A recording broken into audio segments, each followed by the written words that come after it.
The first crime. It began on a quiet colony world, a place of laughter and soft skis. Children played under the domes of New Carthage, chasing each other through gravity gardens, their voices ringing like bells in the thin air. Humanity had sent its young there, its future, to grow in peace. The attackers came not with war drums but with arrogance. The Zorathi raiders, scaled and jeweled in their own cruelty, breached the colony's defenses like a knife through paper. They didn't want territory. They didn't want tribute. They wanted the children. 43 human sons and daughters bound in chains, dragged screaming into black ships. The Zorathi captain laughed as the colonists begged. "We will raise them as trophies," he hissed over the open channel. "Their cries will amuse our courts. Humanity breeds too slowly to reclaim what we take."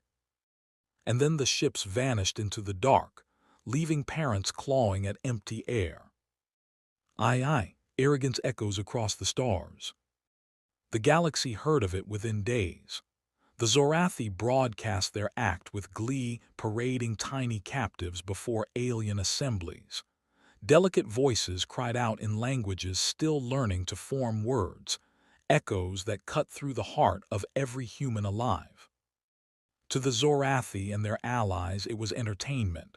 "Earth is weak," they declared. "They send colonies and merchants, not soldiers. Their fleets are relics. Their counsel is slow. They will weep, but they will not fight." In glittering halls, alien nobles wagered how many human petitions would be ignored. They mocked Earth as a species still bound by morality, still chained to restraint. One envoy laughed aloud before 1,000 witnesses. "Let us see how the mammals protest. Perhaps they will write us a letter." The galaxy chuckled with him. Aye, the silence before the storm. But humanity said nothing. No threats, no protests, no petitions. Only silence. That silence spread like frost. Traders noticed human convoys vanishing from routes. Embassies closed their doors. The great markets of Ceres and Titan went dark. A whisper ran through the stars. Something was happening in Sol. In the void beyond Neptune, shipyards glowed with sudden fire. Hulls the size of cities slid free from orbital scaffolds. Engines that had never been tested roared to life. Veterans long thought retired were recalled. Sleeper fleets, kept hidden in Kuiper shadows, awoke after centuries of planning. When the first message came, it was not a plea. It was a warning, cold and absolute. "Return them, all of them, or extinction will follow." The Zorathi laughed when they heard it. Extinction. By humans, impossible. The breaking of chains. The first retaliation was not seen. It was felt. Zorathi outposts at the edge of their empire went silent. Garrison fleets vanished from sensors. One by one, colonies that had mocked humanity's patience reported nothing more than static. Then the images arrived. Human dreadnoughts blotting out suns. Soldiers in void black armor storming palaces, their boots echoing like hammers of judgment. Entire strongholds crumbled in hours. The Zorathi had kidnapped 43 children. Humanity took 43 worlds in reply, one for each stolen breath. Each strike was precise, merciless, and unstoppable. Human fleets did not negotiate. They did not ransom. They tore through defenses as if every battle had been rehearsed for centuries. Across the stars, alien admirals watched the recordings and whispered in horror. This was not a young species stumbling into rage. This was a predator that had planned for war since before it joined the stars. The judgment of Earth. At the heart of the Zorathi capital, arrogance finally cracked into fear. They gathered fleets of allies, ships numbered in the tens of thousands. They armed orbital rings, planetary cannons, and star fortresses. When humanity came, it was not with fleets. It was with an armada. Every vector of space lit with human engines. Warships spread in layers, filling every approach, each one heavier and deadlier than the last. Their formation was not random. It was a net. The Zorathi were caught the moment humanity arrived. The battle was not a battle. It was a sentence carried out.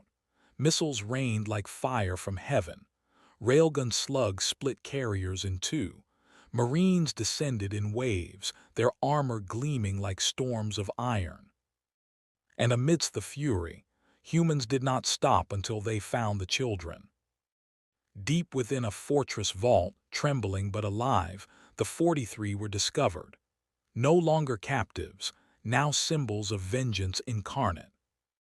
Their release was the signal. With the children safe, Earth unleashed annihilation. Entire fleets disintegrated under precision strikes. Worlds burned. Palaces crumbled. The Zorathi species, once proud, was reduced to ash in less than a year. VI, retribution beyond measure. The galaxy watched.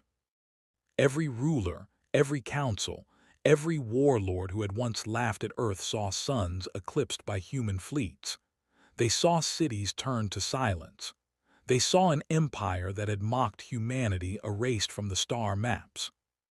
The most chilling fact was not the speed of conquest, it was the restraint. Humans had only destroyed those who had taken the children. Allies who stood aside were spared, though they trembled knowing they could have shared the same fate. And when the campaign was done, when the Zorathi name was nothing but ash, humanity did not linger. They returned home, fleets vanishing once more into the black, their silence as heavy as their wrath had been. VII, the aftermath, whispers in the void. In the aftermath, the galaxy trembled. Markets reopened, but no one spoke too loudly. Fleets patrolled, but never near Saul. Children everywhere, of every species, were guarded more fiercely, for fear of resembling that first crime. Alien rulers now whispered in their courts. Never provoke Earth again. Their patience is vast, but their vengeance is infinite. And parents, human and alien alike, told their children stories of the humans, the species that had burned an empire to cinders for the sake of 43 little lives. It was not just a warning. It was a law etched into the stars. Kidnap human children and face extinction. VII, closing silence. When historians spoke of it, they did not call it a war. They called it the reckoning of Saul, a moment when the galaxy learned that humanity's kindness is deep, their patience endless, but their fury eternal. And in the silence that followed, every star seemed dimmer, for somewhere out there Earth waited, watching. And no one dared to test them again.